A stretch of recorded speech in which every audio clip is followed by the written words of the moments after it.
Hello everyone, welcome to day 55 of our daily PYQ research program, जिसमें हम daily UPSC के द्वारा पूछे गए प्रीवियस ईयर क्वेश्चंस का 360 डिग्री एनालिसिस करते हैं और स्पेशली ये कोशिश करते हैं कि जो यूपीएससी ने प्रीवियस ईयर में ऑलरेडी क्वेश्चन पूछे हुए हैं, जिनको कि वो बहुत ही ज़्यादा ठीक है प्रीवी ओ यूएसओ जिन्हें यूपीएससी बहुत ही ज़्यादा रिपीट भी करती है कि अगर फिर से वहाँ से कोई क्वेश्चन बने किसी भी दूसरे एग्जाम से, जैसे सीएससी, सीडीएस है ना, सीएपीएफ, डिफरेंट एग्जाम्स, उनको हम यहाँ पे एनालाइज कर रहे हैं और एक ऐसे पर्सपेक्टिव से कि साथ में अपना रिवीजन भी होता चले। राइट, तो आप डेली ये सीरीज ज्वाइन कर सकते हैं।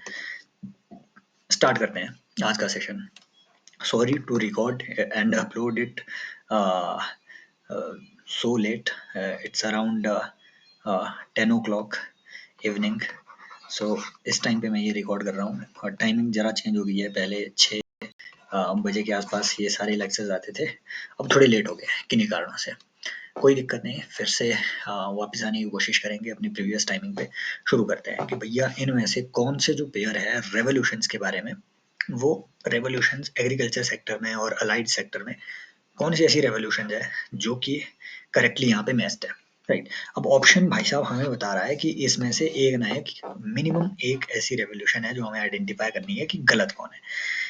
मैं आपको फिर से कह रहा हूँ, यूपीएससी जितने भी क्वेश्चन पूछ रहा है, अगर आपके ऑप्शन में डी ऑप्शन नहीं है तो सीधे सीधे जाओ गलत को आइडेंटिफाई करने के लिए।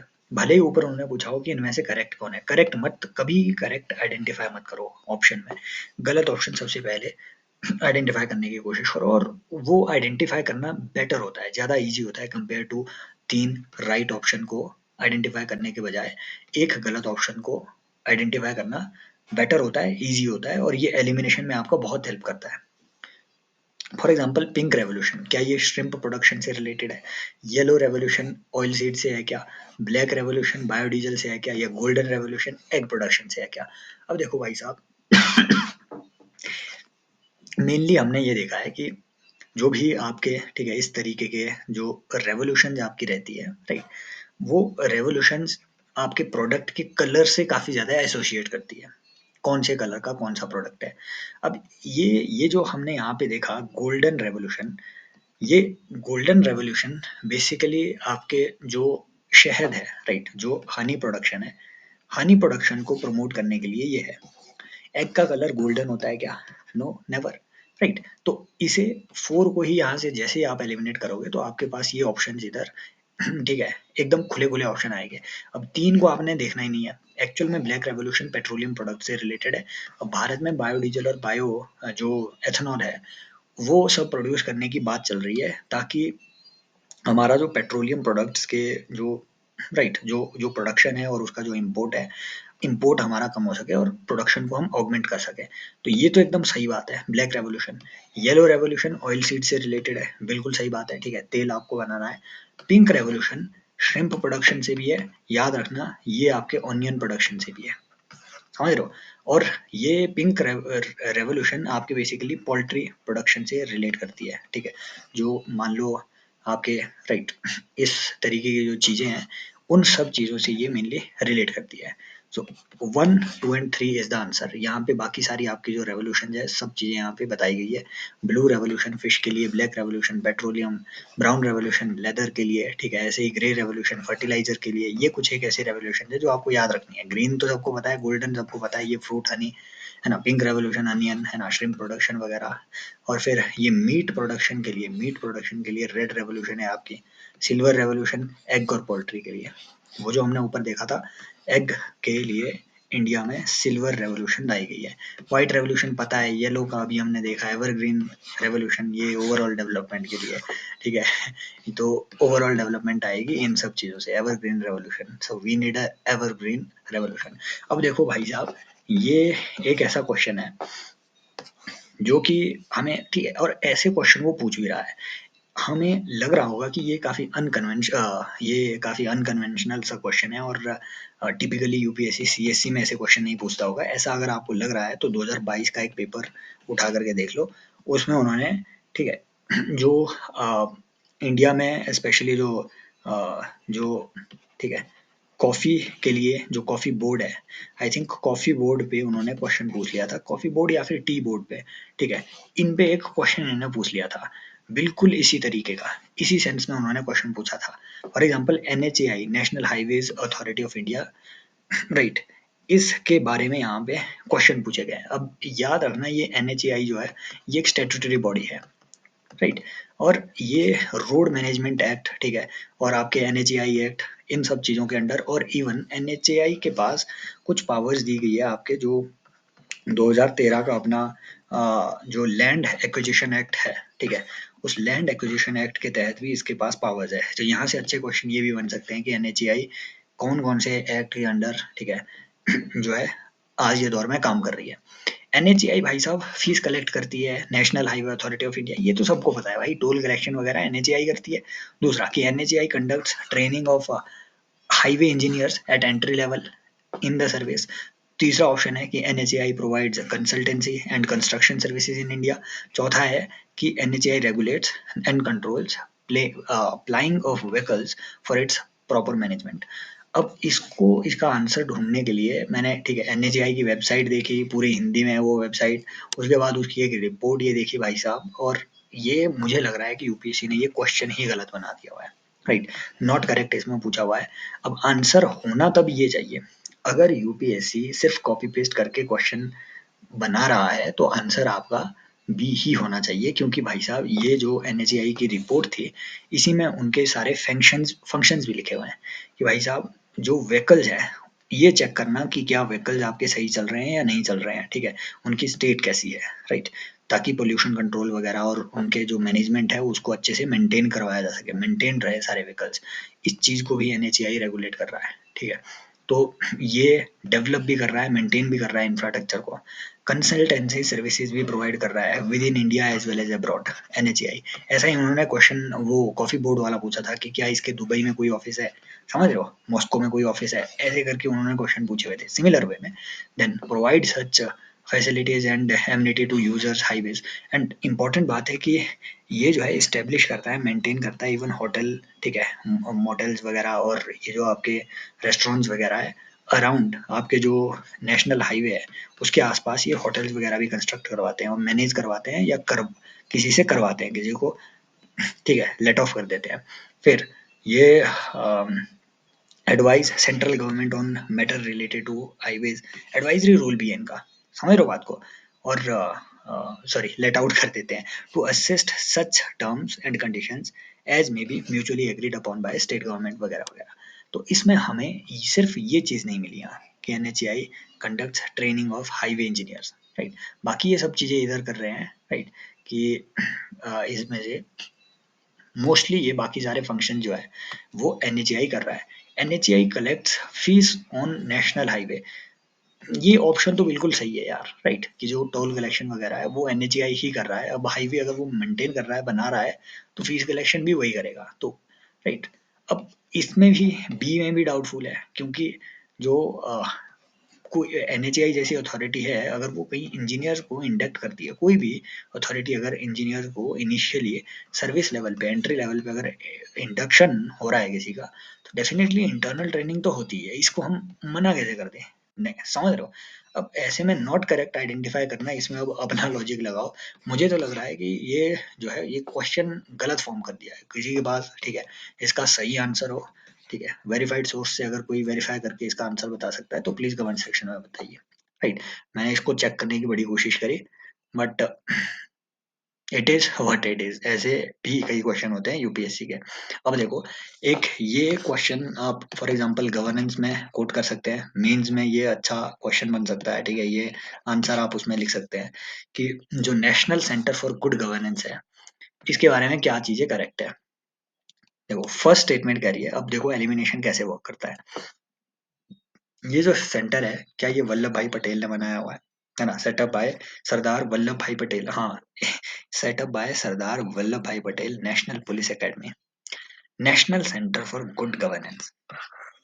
यहाँ पे ऊपर इसको ध्यान से समझो, ठीक है, इस चीज को पढ़ो, फिर देखो, national centre for good governance वो setup by police, national police academy, अभी अगला देखो, national institute of administrative research has been, ठीक है, री ठीक है, rechristened and subsumed into NCGG, right. अगला कि NCGG is apex level autonomous body under ministry of home affairs. अगला कि the chairperson of governing body of NCCG is cabinet secretary to government of India. ये दोनों या फिर ये तीनों स्टेटमेंट्स एक साथ एग्जिस्ट नहीं कर सकती, ये दोनों एक साथ नहीं कर सकती और ये दोनों भी एक साथ नहीं कर सकती, राइट। क्योंकि अगर ये मिनिस्ट्री ऑफ होम अफेयर्स के अंडर है, इट मीन्स इसका, मान लो अगर ये मिनिस्ट्री ऑफ होम अफेयर्स के अंडर आती तो होम सेक्रेटरी, इसको समझ रहे हो, होम सेक्रेटरी की इतनी अथॉरिटी हो जाती है, कैबिनेट सेक्रेटरी को आप होम सेक्रेटरी के नीचे रखोगे क्या? और ऐसे क्वेश्चन वो पूछ रहे हैं। एक बार उन्होंने पूछ लिया था कि सिविल सर्विसेज बोर्ड का इंडिया में चेयरमैन कौन होता है, तो सेंटर में कैबिनेट सेक्रेटरी, स्टेट में भी होता है, ठीक है, वो आपका जो चीफ सेक्रेटरी रहता है स्टेट में, सिविल सर्विसेज बोर्ड का चेयरमैन वो रहते हैं। समझ रहे हो बात को? ऐसे क्वेश्चन उन्होंने पूछे हुए हैं, गवर्नेंस से रिलेटेड बहुत बार उन्होंने क्वेश्चन पूछे हुए हैं। तो ये दोनों स्टेटमेंट जहां जहां इकट्ठी आ रही है ना, 1 3 और 1 4, बस वो एलिमिनेट कर दो, हटा दो, हटा दो।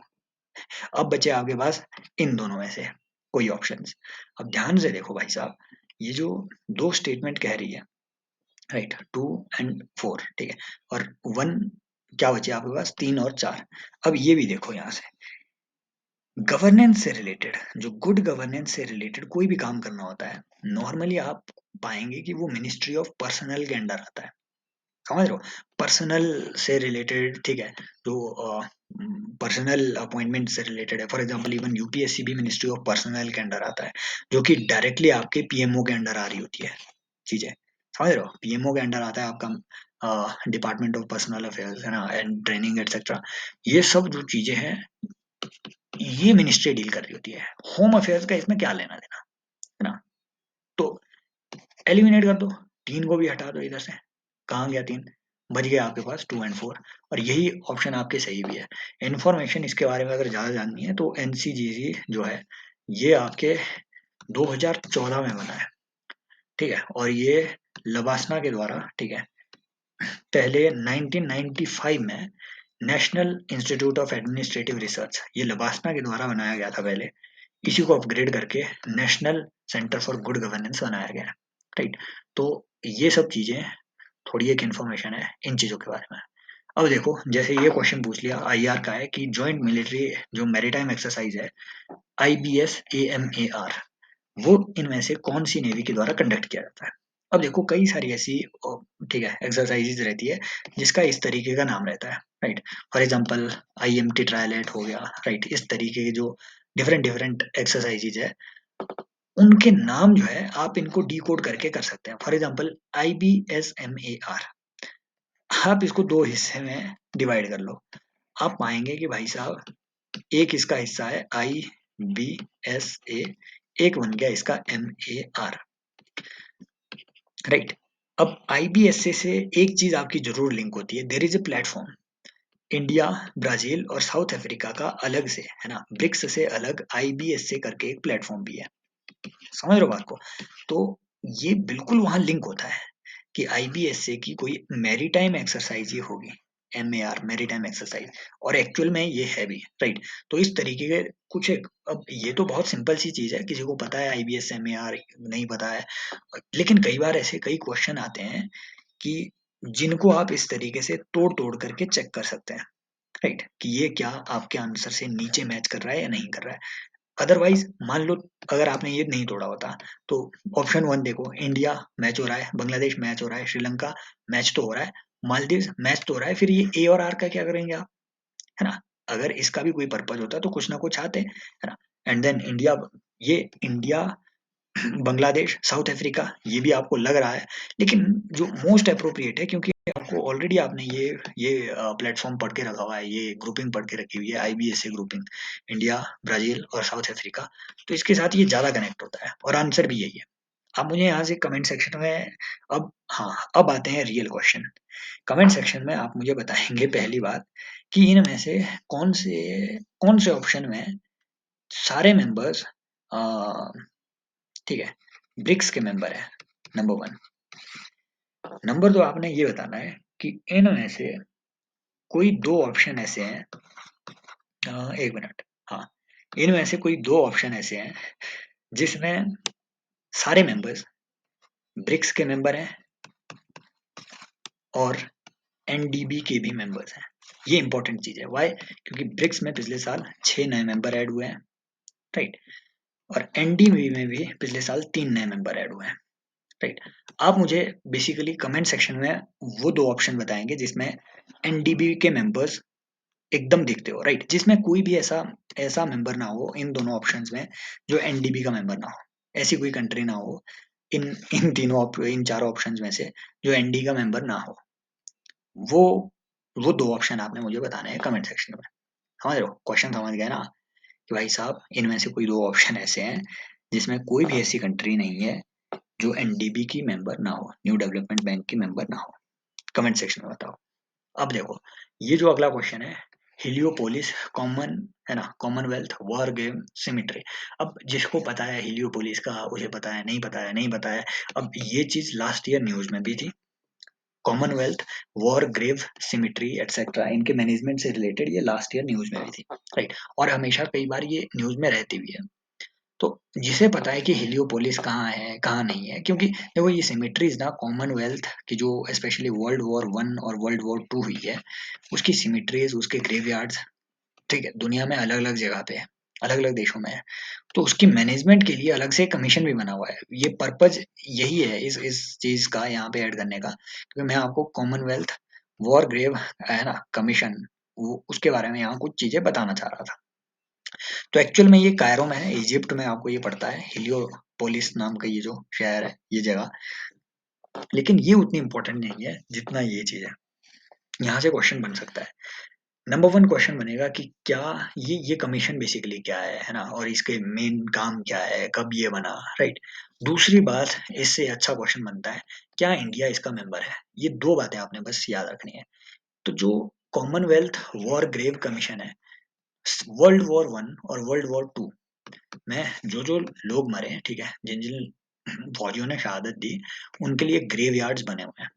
उसको मैनेज करने के लिए बकायदा एक कमीशन बना हुआ है।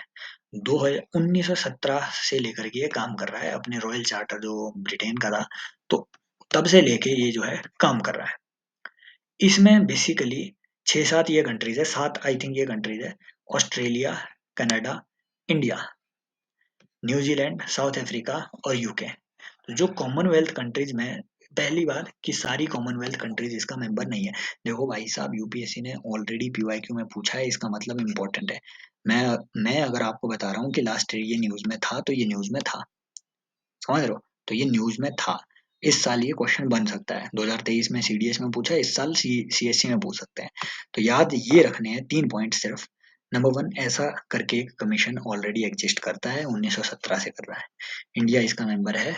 क्या सारे कॉमनवेल्थ मेंबर्स मेंबर है? नहीं है। That's it. Thank you so much, take care, bye bye.